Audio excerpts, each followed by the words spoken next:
Yun na mga kababayan, meron na pong resulta.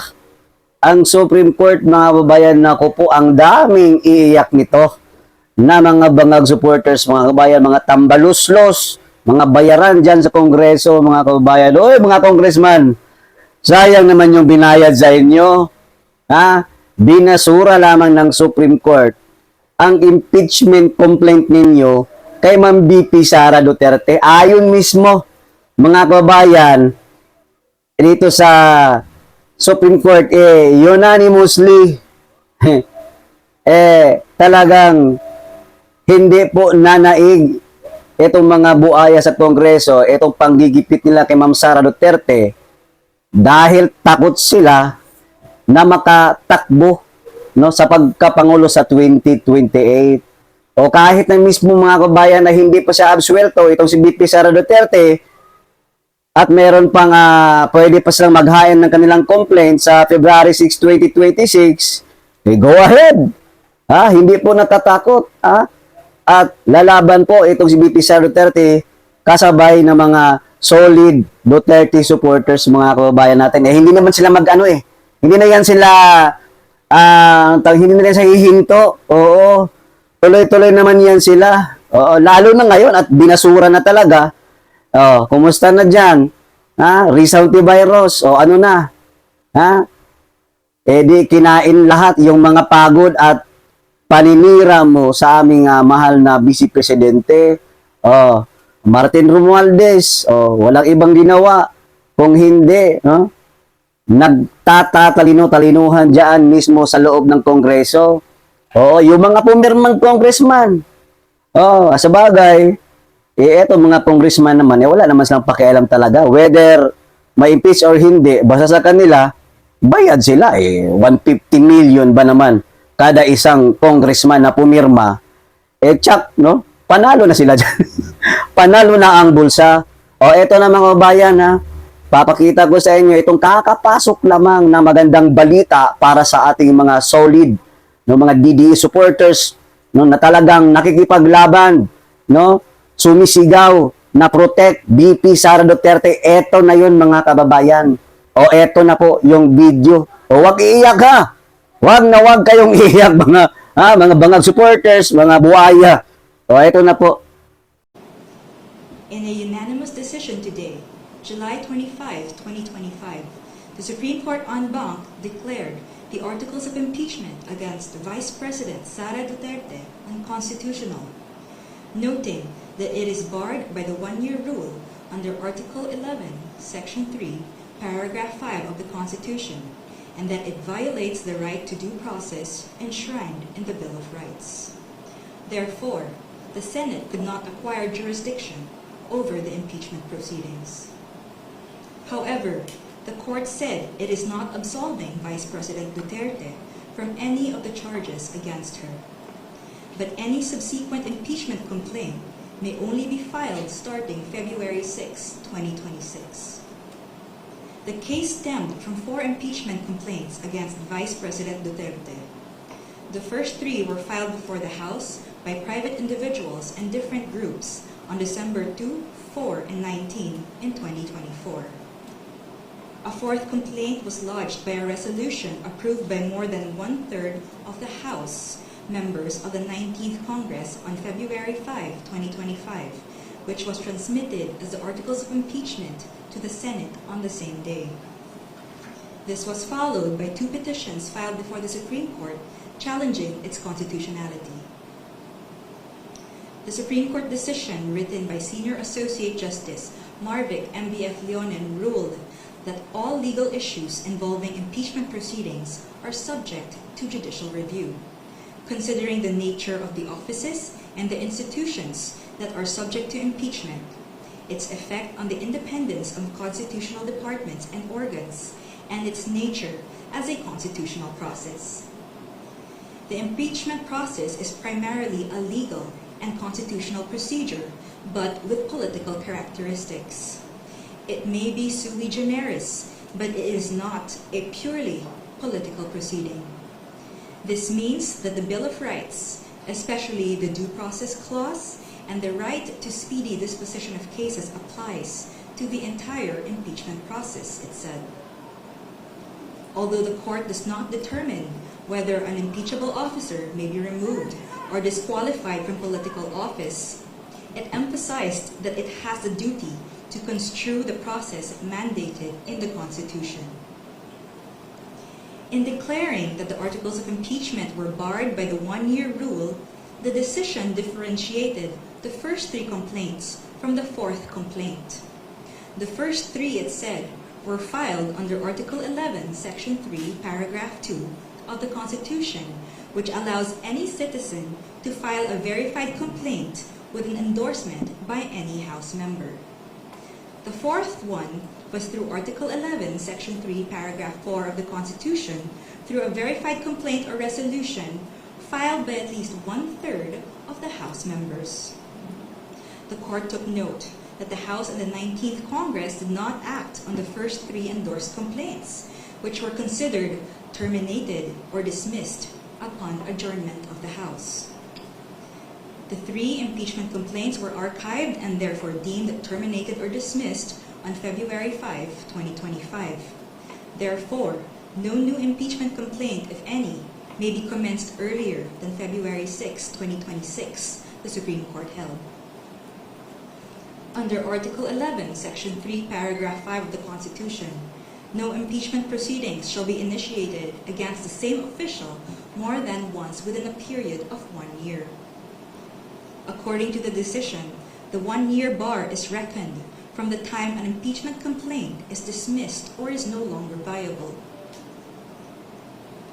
A key issue in the petitions is whether the House complied with the 10-session day requirement under the Constitution for including a verified impeachment complaint in the order of business of the House.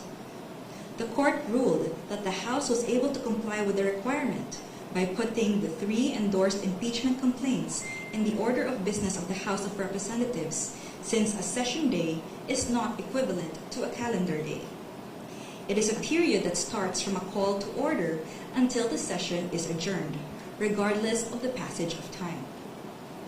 However, the court reminded the House that Article 11, Section 3, Paragraph 2 of the Constitution clearly requires that a verified impeachment complaint be immediately put in the order of business within 10 session days from its endorsement. The Constitution does not grant either the Secretary General or the Speaker of the House any discretion to determine when this period commences. Consequently, the House of Representatives is not granted any discretion except to refer these matters to the proper committee within 3 session days. However, the House may opt to consolidate all impeachment complaints properly commenced and endorsed within these periods. The court also determined that due process applies to the impeachment process. It laid down the following due process requirements in impeachment proceedings. First, the articles of impeachment or resolution must include evidence when shared with the House members, especially those who are considering its endorsement. Second, the evidence should be sufficient to prove the charges in the articles of impeachment. Third, the articles of impeachment and the supporting evidence should be available to all members of the House of Representatives, not only to those who are being considered to endorse. Fourth, the respondent in the impeachment complaint should have been given a chance to be heard on the articles of impeachment and the supporting evidence to prove the charges prior to its transmittal to the Senate, despite the number of endorsements from House members. The House of Representatives must be given reasonable time to reach their independent decision of whether they will endorse an impeachment complaint. The court, however, has the power to review whether this period is sufficient, but petitioner, who invokes the court's power to review, should prove that officials failed to perform their duties properly. Sixth, the basis of any charge must be for impeachable acts or omissions committed in relation to their office and during the current term of the impeachable officer.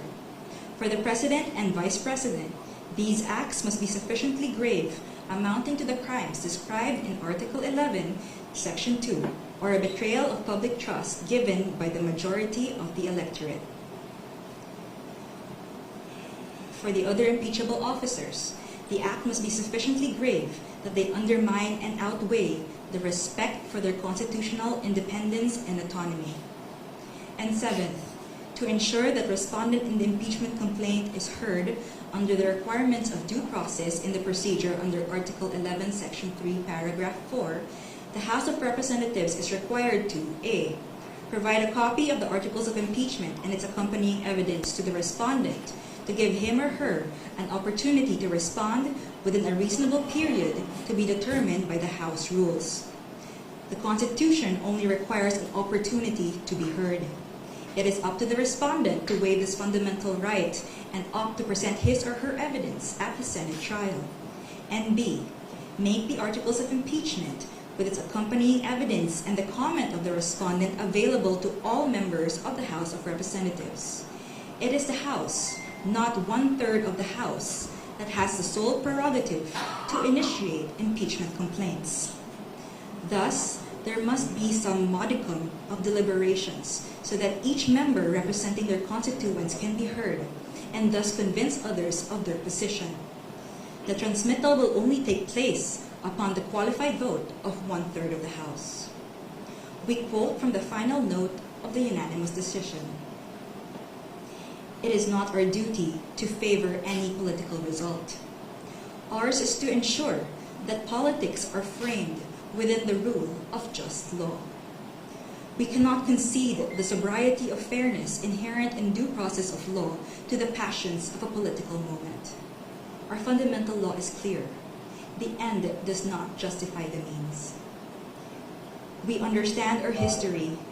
We have learned that in the past, momentary desires to do what is convenient and concede means to ends have inadvertently created precedents that weaken the succor of law for those who dissent, or those at our society's margins, or those who may have fallen out of grace from the powers that be.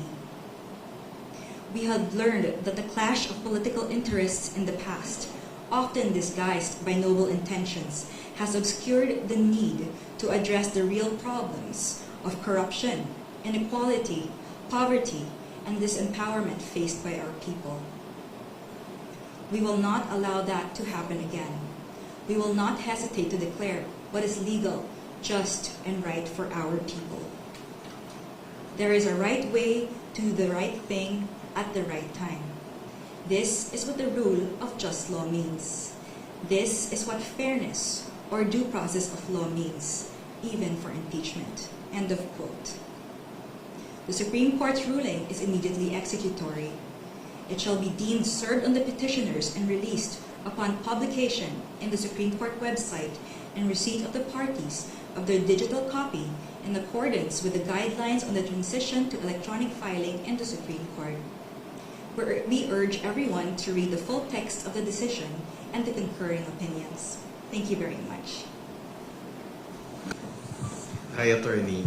Muna na ako. Adrian Ayalin po, ABS-CBN. Hi, Adrian. So, sa madaling sabi, wala pong magaganap na impeachment trial ngayon. Hindi pwedeng mag-hold ng impeachment trial ang Senado. Well, the court said that the House complaint versus the VP is unconstitutional and null and void, and therefore the Senate did not acquire jurisdiction to convene as an impeachment court. Hanggang until February 6, 2026 na hindi pwede. The February 6, 2026, that's the due date. I mean, that's the date until when another complaint can be filed Okay. or initiated. And wala na pong pwedeng magawa ang House of Representatives, as you said, immediately executory. It's immediately executory, but they always have the option to file a motion for reconsideration. Thank you, Attorney.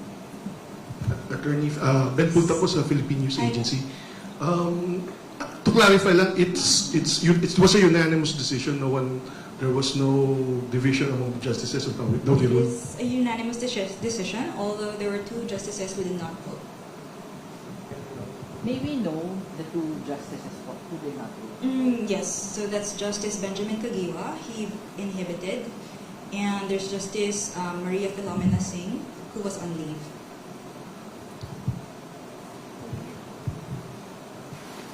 Hi ma'am, Salima Refran of GMA. Ma'am, para po mas maintindihan ng publiko, ano po yung naging dahilan ng Korte Suprema kung bakit nga po naging null and void ito nga pong articles of impeachment at hindi po dapat matuloy ito nga pong impeachment trial laban kay Vice President Sara Duterte? Well, number one, it said that the articles of impeachment, which was the fourth complaint, violated the 1-year period ban because there were 3 complaints that came ahead of it. And although Congress was able to include it in the order of business, it did not refer it to the proper committee within the 3 days because they had to adjourn. So the Supreme Court said that they archived it, and as a result, it was terminated, therefore deemed dismissed.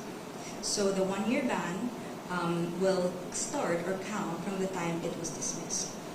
So the fourth complaint could not have validly been transmitted to the Senate. Tapos ma'am, meron din pong sinabi yung Korte tungkol po dun sa hindi nito ina-absuelto. Yes. Tama. Pwede pong pakiulit yun and pakipaliwanag yung parte pong yan.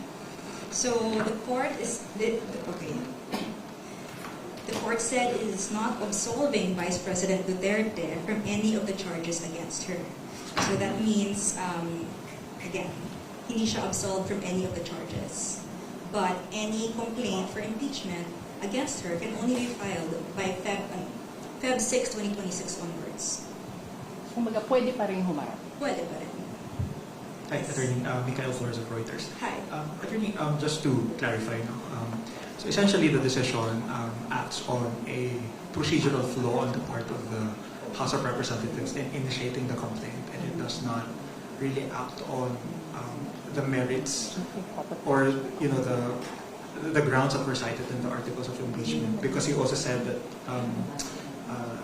the decision does not absolve the Vice President of the charges that are lodged against her. Yes, so the decision does not delve into the merits of the impeachment complaints against the VP, but rather it just said that the impeachment complaint that was transmitted to the Senate was void for being contrary to the 1-year ban, and that it violated the due process rights of the VP. And in terms of way forward, when, for example, the House of Representatives invoke their independence as a co-equal and independent branch of government, how is the court planning to weigh on a possible, constitutional crisis should they defy this order of the court and invoke their independence as a co-equal branch of government? Well, right now we cannot answer a hypothetical question such as that, but I am confident that the House and the Senate will respect the decision of the Supreme Court. Thank you.